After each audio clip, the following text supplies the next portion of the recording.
un día, 3 rusos vinieron a filmar una película sobre México. Y no fue chiste.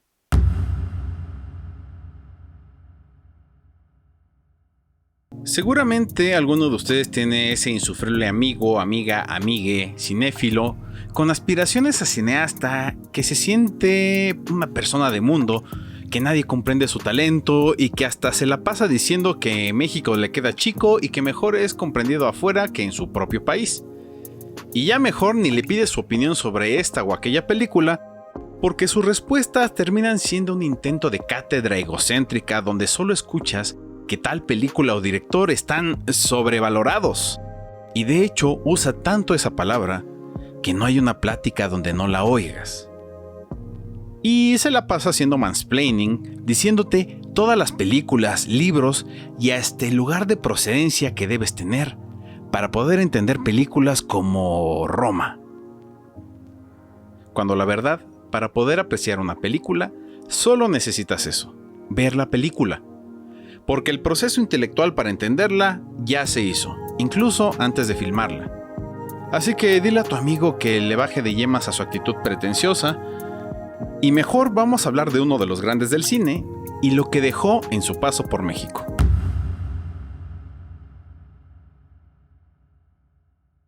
Que viva México es una película inconclusa, filmada entre 1930 y 1932 por el director ruso y teórico del cine Sergei Eisenstein, y que en 1979 vio la luz en la forma de esta versión, concluida por el también director y fotógrafo Grigory Alexandrov y narrada por el también director ruso Sergei Bondarchuk.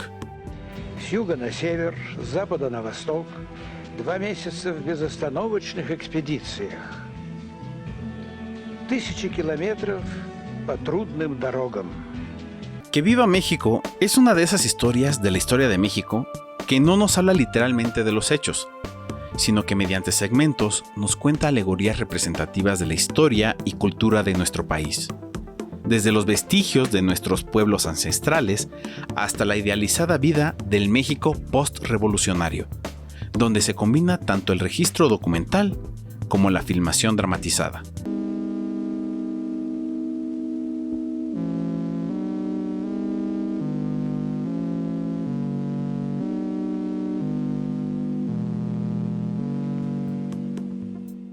Sergei Eisenstein, conocido entre otras cosas por su película El acorazado Potemkin, estableció una idea que terminaría por revolucionar la manera de entender cómo se hace el cine.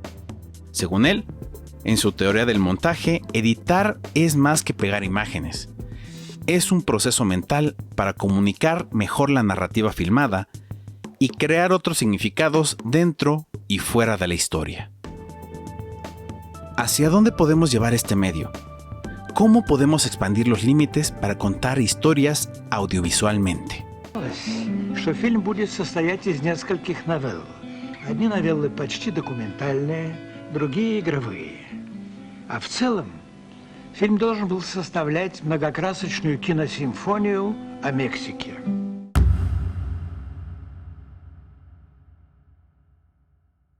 Montar bien, es decir, que tu historia cuente y transmita audiovisualmente, necesita que tu proceso de preproducción le dedique mucho tiempo a investigar, planear, enlistar, visitar, resolver, reescribir, volver a planear y volver a reescribir y volver a enlistar.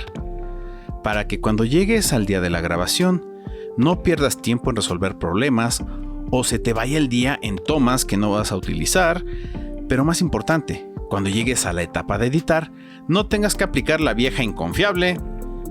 Lo arreglamos en post, ¿no?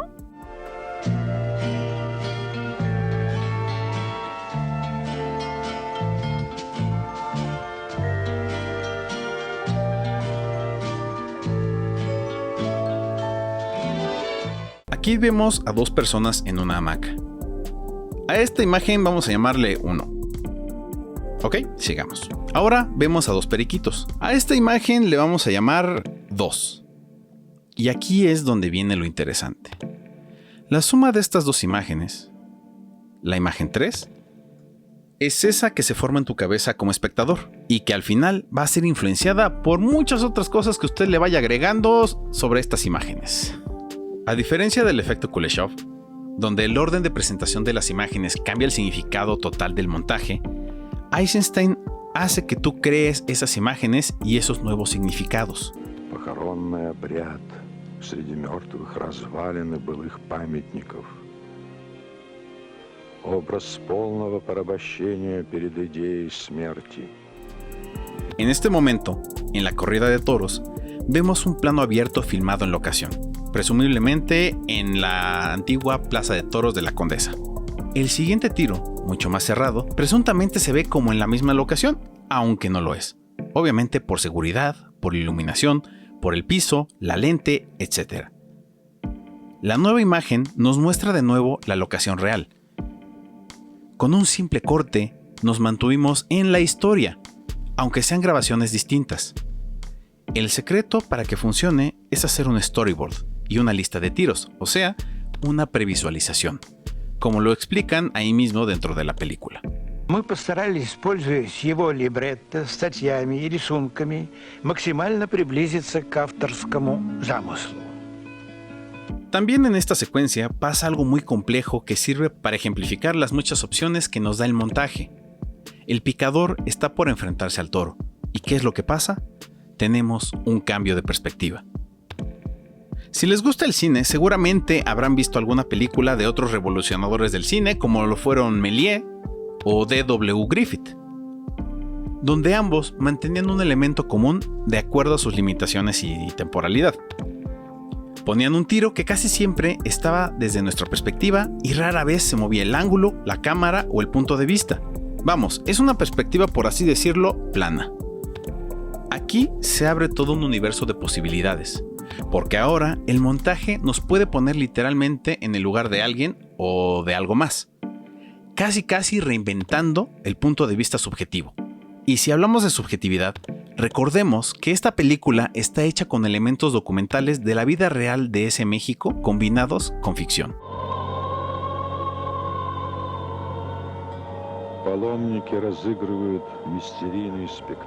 Esta historia también nos expone una agresión hacia una mujer y nos muestra cómo esta bajeza detona un enfrentamiento mortal de una manera muy interesante. El montaje nos pone del lado de los indígenas, de los peones, y después, conforme avanza la historia, nos pone del lado de los hacendados, pero no de una forma afectiva, sino aplastante, como una alegoría del poder en México, donde la dignidad y la justicia siempre han estado del lado de los poderosos, y que incluso hoy se ve como un pacto de impunidad donde las víctimas padecen las consecuencias de ello.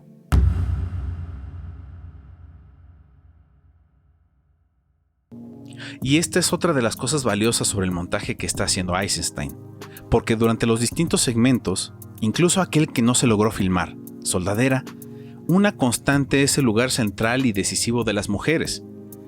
Mediante su edición, nos inserta la idea que la historia de México no la podemos ni debemos concebir sin la presencia activa de las mujeres, porque solo así, un futuro más justo no solo sería posible, sino deseable. И прежде всего черепами.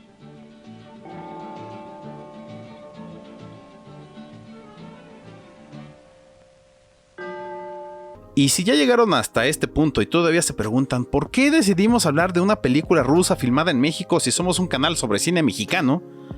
La razón es sencilla, y no es por andar de mamadores, sino que creemos que en su camino compartió y debatió con la comunidad intelectual y cinematográfica mexicana. Y es impensable creer que mucho de su conocimiento no llegara a influir en realizadores de películas posteriores como fueron El Compadre Mendoza, Redes, Janitzio y muchas otras de los inicios del cine mexicano como industria, y que hoy son consideradas icónicas de nuestra filmografía.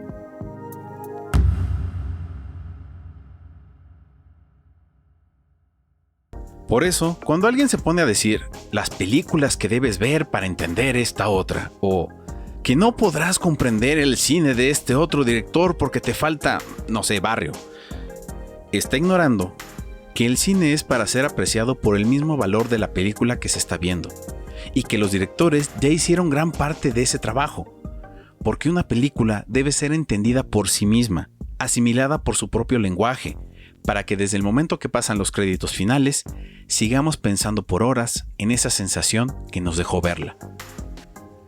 Eisenstein construyó su teoría del montaje de cine confiando en la propia inteligencia de las audiencias y su propia capacidad de comprensión sin intermediarios.